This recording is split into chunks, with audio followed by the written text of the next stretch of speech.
Ny olona malagasy raha ny fahitako azy dia mahalala tanana ary indrindrandrindra ny olona izay tsy de manana vao maika izy no manome de zany zavatra zany no anisan'ny tena nahagaga anahy indrindra tamin'ny fotoana nipetrahako sy nanao soa tany Madagasikara. Tantara anankiray manokana no tadidiko tsara. Nipetraka tany Antananarivo aho tany faritra tany akaikin'ny Tanjombato de nisy fianakaviana anankiray tsy manana, tsy hinanana mihitsy ilay fianakaviana. Niezaka niasa mafy le rain'le fianakaviana fa tsy nahita asa tsara izy ary nijaly zany le fianakaviana tamin'izay fotoana izay resaka sakafo sy trano sy ohatr'izany. Nanana trano kely zareo fa kely be le izy, ataontsika hoe chambre anankiray no ipetrahan'ny fianakaviany manontolo. Izy mivady de raha tadidiko tsara mana-janaka efatra izy ireo, zanaka kely. Nefany fandriana anankiray fotsiny, seza anankiray de zay fotsiny tao anatin'ilay chambre. De nisy somary chambre ihany izy fa somary ohatran'ny couloir le paoziny de tao zany lakozia fa lakozia zany tsy de tena hoe nisy ninina firy fa mety hoe tsy haiko vilany anankitelo, vilia vitsivitsy, fourchette sy sotro sy vera kelikely de zay fotsiny. De tsy tany an-trano zay nahita anazy voalohany, nahita an'ilay raim-pianakaviana fa teny an-dàlana. De niasa izy, tsy haiko ohatran'ny niasa tamin'ny hazo izy tamin'izay fotoana izay. De nanatona anazy zay de nanontany, niresaka, ohatran'ny tafatafa fotsiny hoe inona vaovao, avy aiza anao, manao ahoana, ohatrohatr'izany. De nanomboka nitantara kely izy hoe miezaka miasa mafy hono izy fa tsy de mahita asa tsara sy ohatrohatr'izany. De nanontany anazy zay hoe tsy maninona ve raha makany an-trano de afaka mampianatra baiboly anao zay, afaka mampianatra mizara hafatra momba an'i Jesoa Kristy sy ohatr'izany.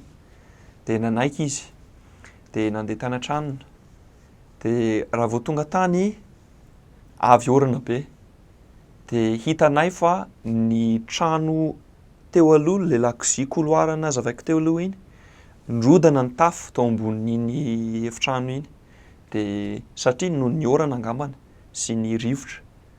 De raha vao nirodana ny tafo iny feno rano le couloir sy ny efitrano de mety efa 3 andro na 4 andro efa nirodana le tafo de nametraka vato be fotsiny zareo tao anatin'le lakozia mba tsy ho lena ny tongotra an'zareo rehefa manitsaka makany amin'ilay chambre amin'izay satria tsy maintsy mandalo amin'ilay lakozia mantsy vao makany amin'ilay chambre.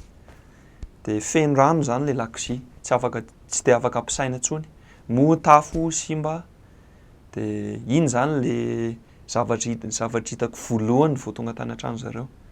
Nanitsaka an'ilay vato, nandeha tany amin'ny chambre zareo, kely be le chambre, fandriana anankiray fotsiny ho aho le tao, de tao daholo le fianakaviana, seza anankiray fotsiny le raim-pianakaviany tonga de mipetraka tamin'ny tany de ny seza no menany ahy. Za nefany menatra kely maka an'ilay seza satria trano le izy koa moa tsy manana de ohatran'ny hoe tsy hoe mampalahelo fa mahatsapa zany ianao hoe tokony izy no omena seza, tokony izy zany no omena fitiavana sy karakaraina kely moa zany tiako tenenina.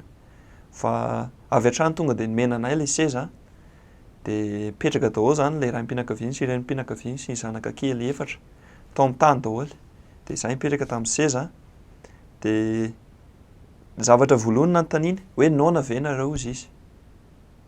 Tsy nieritreritra momba ny tenany izy hoe inona mba omenao anay fa tonga de izahay mihitsy no tao an-tsainy hoe inona no mba azoko amena anareo hoe efa nisakafo ve nareo ozy izy.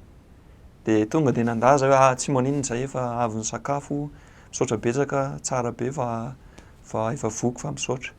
De mbola ni-insiste ihany izy, mbola nisisika ihany hoe andrasa aloha ohatra misy ronono ato. De nandeha nalainy le ronono.